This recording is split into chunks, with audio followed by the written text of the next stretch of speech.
Paspor Indonesia termasuk lemah banget dibanding negara lain, dan ini karena kelakuan orang kita sendiri di luar negeri ya. Turis, kerja ilegal di Malaysia karena nggak butuh visa. Tadi yang terbarunya, atau Malaysia yang nomor 11 di dunia, dibanding paspor Timor Leste pun, paspor kita bahkan jauh lebih lemah tuh. Saya ngobrol sama bapak.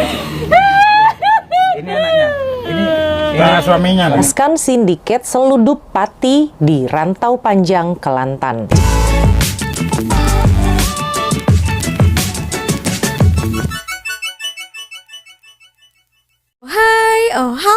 Hai teman-teman, apa kabar kalian hari ini? Berjumpa kembali bersama Sari doakan dimanapun kalian berada, tetap diberikan kesehatan, tetap semangat, dan Sari doakan juga dipermudahkan segala urusan kalian. Ya teman-teman, nah di video kali ini Sari mau membahas juga beberapa kejadian viral juga ya, tentang warga negara Indonesia yang ada di Malaysia ini terkhususnya. Nah, kalau kita membuat hal-hal tak baik di luar negara, itu juga akan mencoreng nama negara Indonesia ya teman-teman. Sari lihat bukan hanya di Malaysia saja, banyak negara sekarang ya heboh ya, orang Indonesia itu berkelakuan tidak baik. Itu hari dekat Jepang itu dia memetik bunga sakura ya, ada di Thailand juga katanya itu mencopet. Juga paspor Indonesia itu sangat lemah ya dibandingkan negara-negara ya tetangga kita. Timor Leste lebih kuat daripada paspor Indonesia loh. Wah, buat yang tak bagus ya kan, jadi tercoreng juga nama negara ya teman-teman. So, mari kita tengok beberapa video ini, dan ini ada juga beberapa kejadian viral ya yang terjadi di Malaysia ini. Oke teman-teman, seperti apa kira-kira videonya? Mari kita tonton dan kita bahas.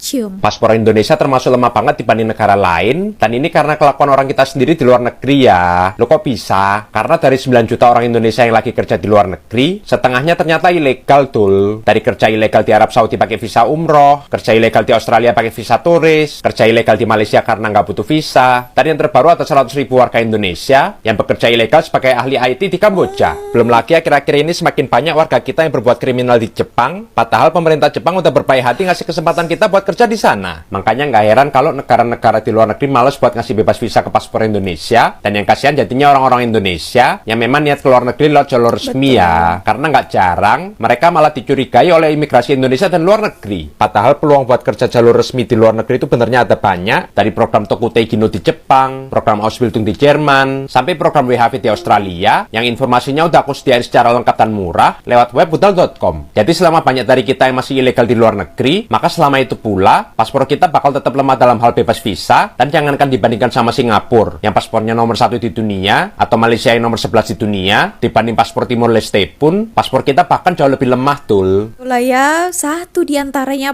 kenapa paspor Indonesia itu salah satu yang lemah ya teman-teman dibandingkan negara-negara jiran kita, negara tetangga kita, dan lebih lemah daripada paspor Timor Leste. Bayangkan itu ya teman-teman. Nah, akibat kelakuan orang-orang kita ini yang kalau keluar negara buat onar ya, buat hal yang tak baik ya, ilegal, tinggal lebih masa di negara tersebut.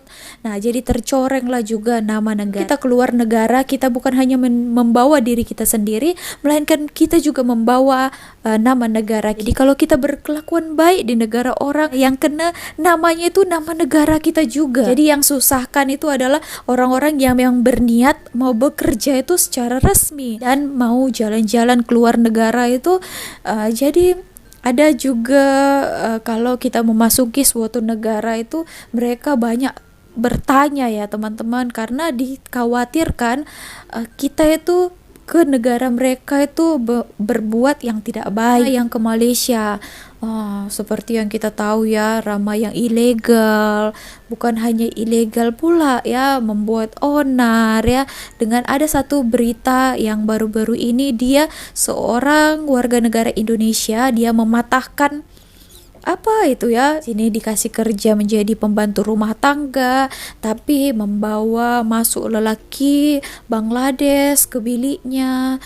Itu pun juga yang tak baik juga. Ada lagi tuh hari baru-baru ini ya teman-teman, kejadiannya itu viral tentang orang Indonesia itu dia melawan arus, disuruh stop dengan polis Malaysia, tapi mereka tidak mau berhenti, jadi mereka melawan arus di laluan tol, jalan tol.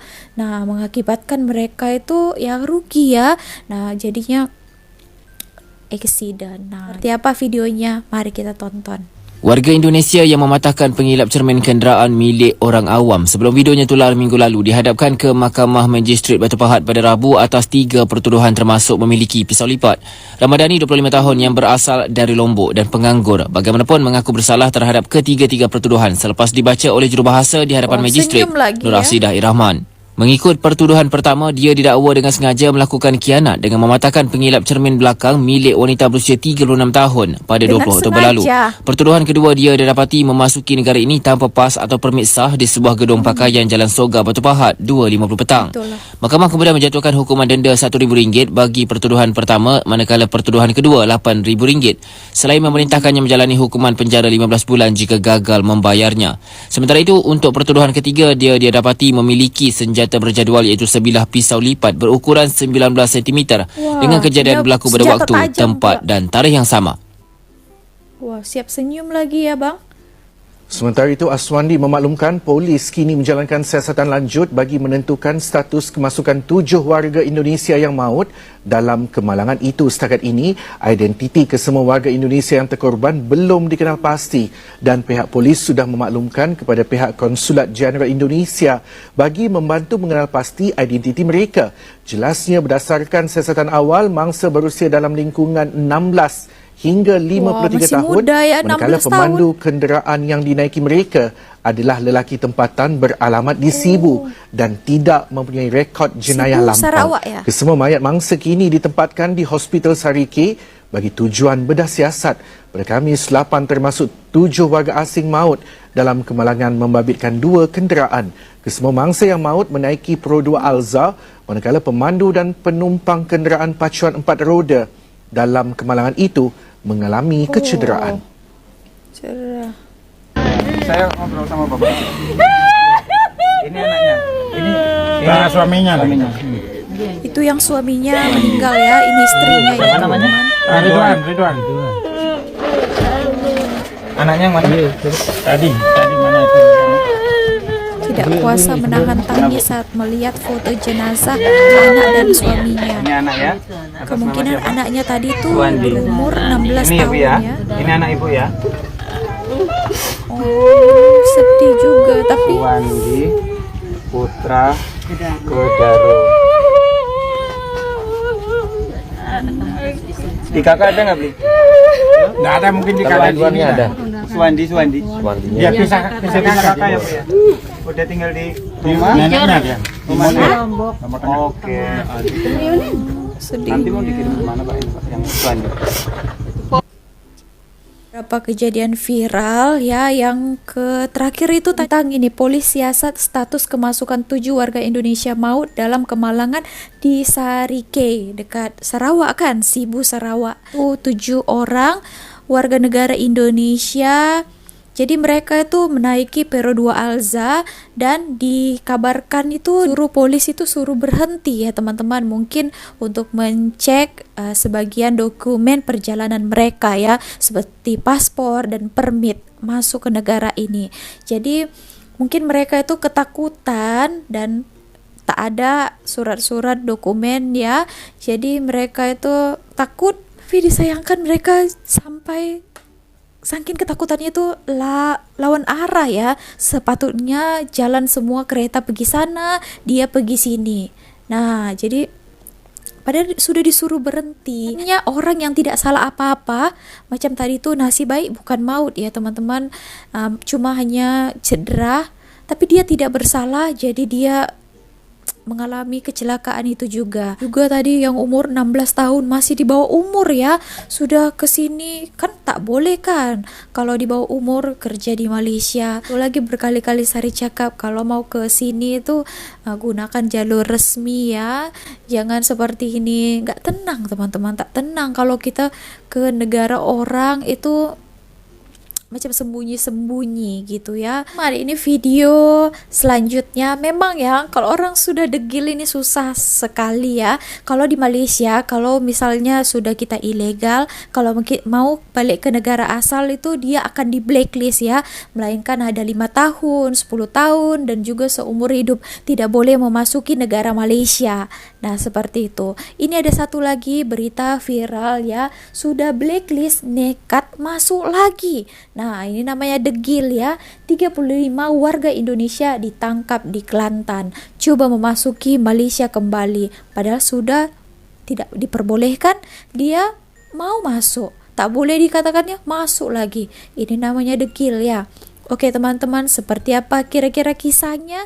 So jom kita tonton video ini. Assalamualaikum warahmatullahi wabarakatuh. Salam. Kembali saya Ika Wulandari menjumpai Anda pada hari ini. Malaysia adalah sebuah negara yang menjadi tujuan utama warga negara Indonesia untuk mengais rezeki. Begitu banyak orang Indonesia yang mencari penghasilan dengan datang ke negara ini, entah itu dengan cara yang ilegal maupun dengan cara yang resmi. Karena begitu banyak faktor yang membuat banyaknya warga asing sampai nekat untuk masuk ke Malaysia ini dengan cara ilegal, termasuklah warga negara Indonesia. Entah itu karena sudah pernah di blacklist sebelumnya, entah itu karena tidak mencukupi syarat untuk bekerja secara resmi, entah itu karena ikut mafia penyelundup migran gelap, macem-macem alasannya. Dan bisa jadi juga karena perbatasan Indonesia dan Malaysia ini kan sangat deket ya, dibatasi oleh laut aja. Dan itulah menurut saya yang membuat orang-orang Indonesia bisa datang ke sini dengan naik kapal aja atau dengan naik kapal tongkang aja. Dan karena kedekatan geografis inilah makanya banyak penyelundup dan juga mafia-mafia yang membuka jalur ilegal untuk membawa orang Indonesia masuk ke Malaysia. Bisa juga melalui perbatasan antara Malaysia dan Thailand. Seperti contohnya berita yang satu ini, saya ambil dari Facebook resmi milik Jabatan Imigresen Malaysia dengan judul Kenyataan Media Jabatan Imigresen Malaysia, Imigresen tumpaskan sindiket seludup pati di Rantau Panjang, Kelantan. Jabatan Imigresen Malaysia atau JIM telah berjaya menumpaskan satu rangkaian sindiket lagi yang melakukan aktivitas penyelundupan manusia di sekitar Rantau Panjang, Kelantan. Operasi yang dimulai pada jam 9 malam ini melibatkan sepasukan pegawai dan anggota dari berbagai pangkat dan juga pasukan taktikal khas Imigresen atau PASTAK, bagian perisikan dan operasi khas Ibu Pejabat Imigresen Putrajaya dan juga Jabatan Imigresen Malaysia Negeri Kelantan. Operasi ini dibuat karena berdasarkan laporan dari masyarakat dan dari hasil pengintaian atau perisikan selama 2 minggu. Jadi setelah 2 minggu dilakukan pengintaian, akhirnya pasukan operasi ini melihat sebuah motor atau motosikal yang terlihat mencurigakan karena motor itu terlihat bolak-balik berulang-alik mengangkut penumpang berkali-kali. Aneh kan? Ngapain coba bawa penumpang berkali-kali dari arah yang sama menuju ke tempat yang sama? Ya langsunglah diikuti motor itu oleh pegawai operasi. Dan ternyata motor itu membawa ke sebuah lokasi pangkalan haram, di mana di pangkalan haram itu sudah ada sebuah mobil van.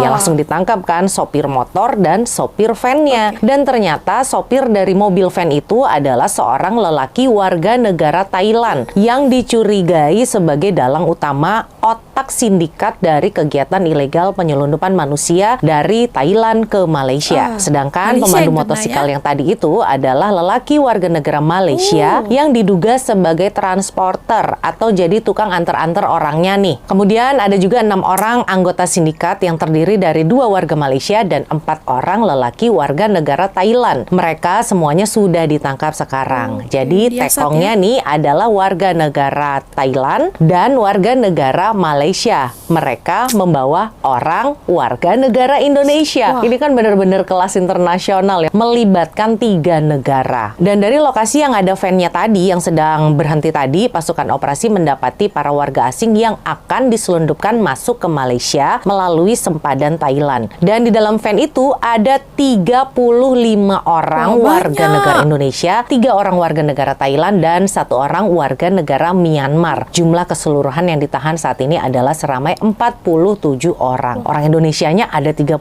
loh, ini mantep banget ya jumlahnya. Kemudian pasukan operasi juga turut merampas barang bukti yang berupa 39 buku paspor Indonesia dan juga 4 paspor Thailand. Uang tunai sebanyak Rp6.510, uang rupiahnya juga ada yaitu sekitar Rp1 juta dan juga disita beberapa buah kendaraan yang dipercayai digunakan untuk mengangkut pati-pati ini menuju ke perbatasan atau juga ke tempat yang lebih aman di sekitaran Semenanjung Malaysia ini. Modus operandi sindikat ini adalah mentargetkan warga negara asing yang telah disenarai hitam atau sudah di blacklist sebelumnya melalui Facebook. Dan mereka yang sudah blacklist ini jika ingin memasuki wilayah Malaysia bisa menghubungi mereka melalui Facebook tersebut. Kemudian setelah mereka bertransaksi, para pati ini akan dibawa masuk ke Malaysia melalui pangkalan ilegal tadi di Rantau Panjang, tapi mereka asalnya dari Thailand. Dari Indonesia mereka akan terbang menuju Thailand, dari Thailand dibawa naik van menuju ke perbatasannya Malaysia. Sedangkan bayaran yang dikenakan adalah sebanyak Rp3.000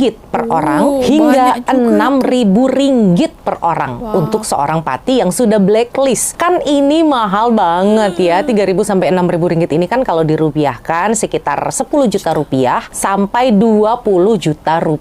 Ngapain coba bayar segini mahalnya untuk masuk Malaysia, dan sampai Malaysia bukannya bisa kerja malah masuk penjara. Kalau saya ya yang punya uang 20 juta ini ya pastilah akan saya pakai untuk modal berjualan kecil-kecilan, buka warung kek, jualan pulsa atau juga jualan handphone bekas gitu ya, buka konter di rumah. Kan bisa jadi bos untuk diri sendiri, jadi majikan untuk diri sendiri, hidup lebih tentram, nggak akan kena resiko ketangkap seperti ini. Bayangkan seperti apa rasanya sudah dari Indonesia keluar uang segini mahal, bercita-cita mau kerja supaya modalnya balik lagi, bukannya balik modal malah balik lagi masuk ke penjara. Kan mereka ini sebelumnya pernah menjadi ilegal karena sudah di blacklist sebelumnya. Kok masih mau mengulangi hal yang sama, menjadi blacklist dan bahkan sekarang ditangkap masuk penjara? Ini ketagihan untuk jadi orang ilegal apa gimana gitu loh, kadang-kadang saya bingung sih. Apalagi saat ini mereka semuanya tuh didakwa karena sudah melakukan kesalahan di bawah Akta Imigresen 1959/63 dan kesemuanya sudah ditahan dan telah dibawa ke pejabat bahagian penguat kuasa Jabatan Imigresen Malaysia Negeri Kelantan untuk tindakan hukum lebih lanjut. Untuk Anda yang saat ini sering melihat promosi-promosi atau iklan di Facebook yang mengatakan bisa masuk Malaysia walaupun Anda sudah blacklist sebelumnya, inilah cara yang akan dipakai para sindikat itu untuk memasukkan Anda ke Malaysia. Dibawa ke Thailand, dari Thailand naik van untuk menuju Malaysia. Sampai Malaysia ini sudah banyak polis atau juga pegawai imigresen yang mengintai. Buktinya ini ketangkep kan? Oke lah, sekian aja. Saya Ika Wulandari undur diri. Wassalamualaikum warahmatullahi wabarakatuh.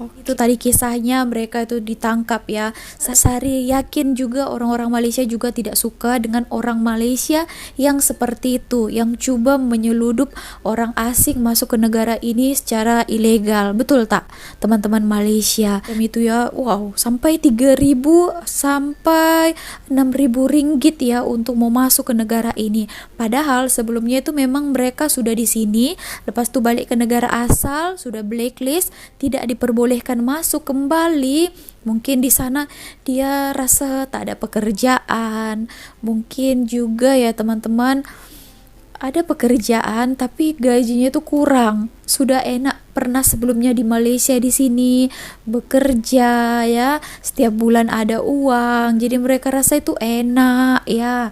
Jadi mereka itu mau datang lagi kembali ke sini. Itu Sari pernah ada lihat ya, dia kerja secara resmi ya teman-teman, kerja kilang macam itu. Dia pengalamannya, dia mau balik ke Indonesia, dia tidak blacklist ya, tapi ketika dia di Indonesia merasa dia tuh mau kembali lagi ke Malaysia kerja. Padahal sebelumnya dia itu teringin sangat mau balik ke tanah air. Tapi ketika sudah di negara kita, ya rasa macam di sini kerja kurang, di Indonesia kerja kurang ya.